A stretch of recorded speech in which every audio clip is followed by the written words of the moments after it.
मेरे दोस्तों, मेरे बुजुर्गों ते बेलियो, GS स्टूडियो वालों साधक भट्टी सलाम पेश करता है। GS स्टूडियो तुहाडे वास्ते नवीਆਂ नवीਆਂ दास्ताना पेश करता रहिंदा है। तुसीं साडीਆਂ दास्तानां पसंद करदे हो, असीं तुहाडा बहुत शुक्रिया अदा करने आ। ते अज दी जिहड़ी दास्तान पेश कर रहे हैं इहदा नाम है शहजादी दे 3 सवाल।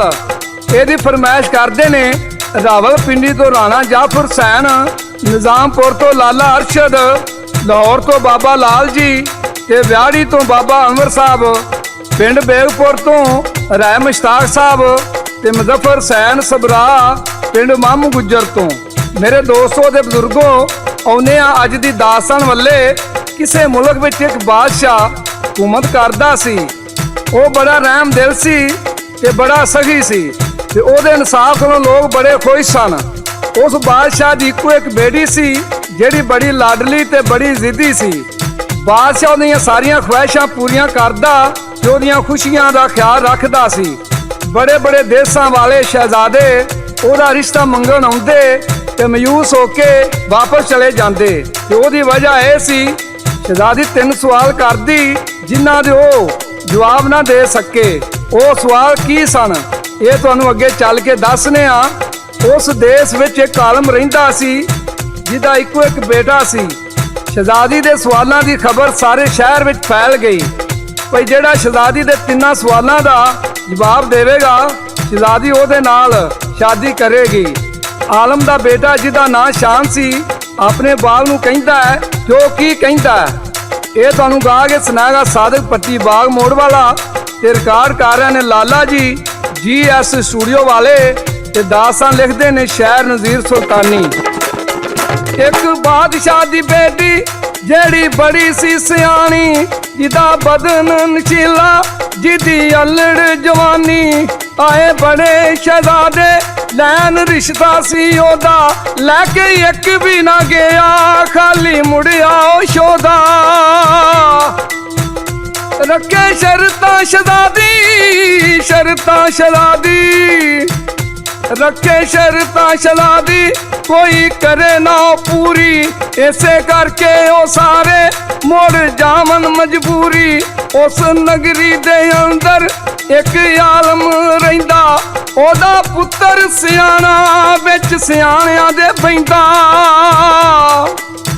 मेरे दोस्तों दे सज्जनों, शहजादी लकी दे 3 सवालों की सारे शहर में चर्चा हो गई। जिहड़ा मेरे 3 सवालों का जवाब देगा मैं उहदे नाल शादी करांगी।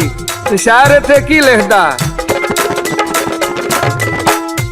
कोई चर्चा ज़माने, चर्चा ज़माने, कोई चर्चा ज़माने, शहजादी सवाला करे शादी शहजादी।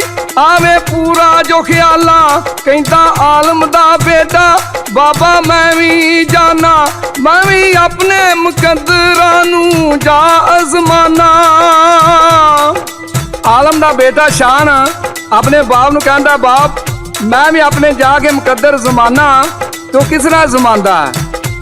कहता आलम दा बेटा, आलम दा बेटा, कहता आलम दा बेटा, असी माड़े नमाने उथों हो के टुर गए जेड़े बड़े सी सियाने।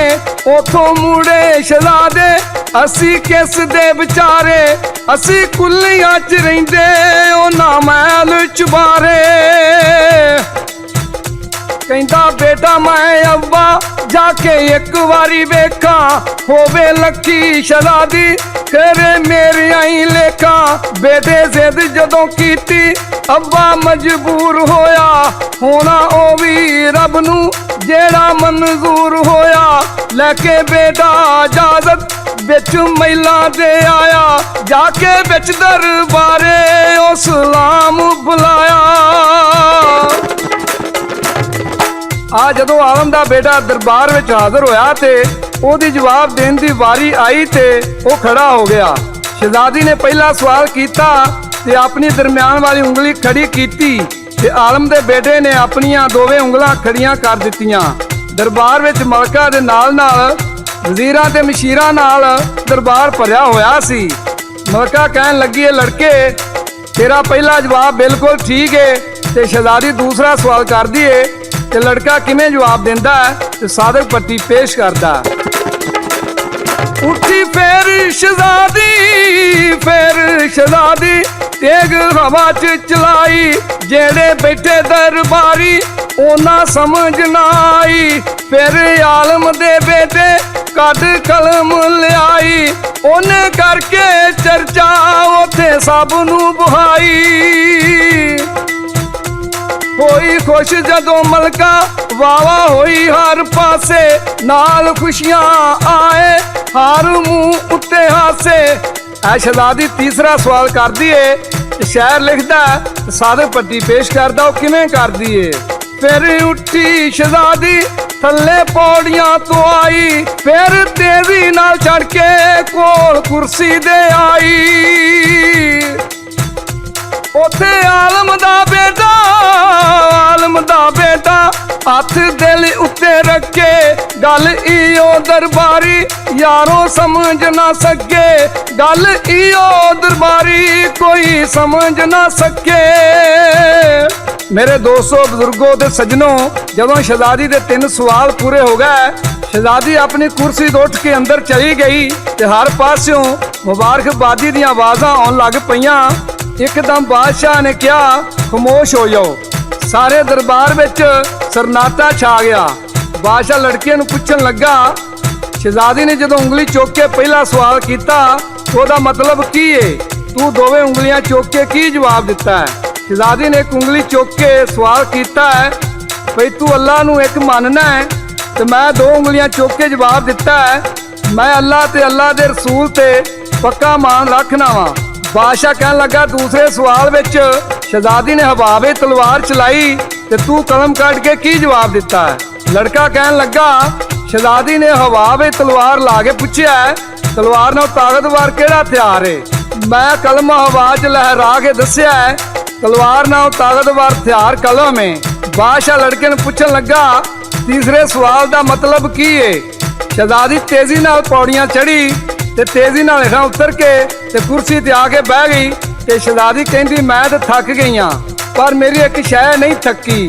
ਉਹ ਲੜਕਾ ਸ਼ਾਨ ਬਾਦਸ਼ਾਹ ਨੂੰ ਜਵਾਬ ਦਿੰਦਾ ਹੈ, ਮੈਂ ਦਿਲ ਤੇ ਹੱਥ ਰੱਖਿਆ ਹੈ। ਇਹਦਾ ਮਤਲਬ ਇਹ ਸੀ ਬੰਦੇ ਦਾ ਸਾਰਾ ਜਿਸਮ ਥੱਕ ਜਾਂਦਾ ਹੈ ਪਰ ਜੰਮਣ ਤੋਂ ਲੈ ਕੇ ਮਰਨ ਤੱਕ ਦਿਲ ਨਹੀਂ ਥੱਕਦਾ, ਉਹ ਆਪਣੀ ਰਫ਼ਤਾਰ ਨਾਲ ਚੱਲਦਾ ਰਹਿੰਦਾ ਹੈ। ਬਾਦਸ਼ਾਹ 3 ਸਵਾਲਾਂ ਦੇ ਜਵਾਬ ਸੁਣ ਕੇ ਤੇ ਬੜਾ ਖੁਸ਼ ਹੋਇਆ। ਬਾਦਸ਼ਾਹ ਸ਼ਹਿਜ਼ਾਦੀ ਦੀ ਸ਼ਾਦੀ ਉਸ ਆਲਮ ਦੇ ਬੇਟੇ ਨਾਲ ਕਰ ਦਿੱਤੀ ਤੇ ਆਪਣਾ ਪੁੱਤਰ ਬਣਾ ਲਿਆ। ਮੇਰੇ ਦੋਸਤੋ, ਇਹ ਸਨ ਸ਼ਹਿਜ਼ਾਦੀ ਦੇ 3 ਸਵਾਲ। ਤੁਹਾਨੂੰ ਸਾਡੀ ਕਹਾਣੀ ਕਿਵੇਂ ਦੀ ਲੱਗੀ ਆਪਣੇ ਕਮੈਂਟ ਵਿੱਚ ਜ਼ਰੂਰ ਦੱਸਿਆ ਜੇ। ਇਸ ਦੇ ਨਾਲ ਹੀ GS ਸਟੂਡੀਓ ਵੱਲੋਂ ਸਾਦਕ ਪੱਟੀ ਤੇ ਲਾਲਾ ਜੀ ਤੇ ਸ਼ਾਇਰ ਨਜ਼ੀਰ ਸੁਲਤਾਨੀ ਇਜਾਜ਼ਤ ਦਿਓ। ਰੱਬ ਰਾਖਾ।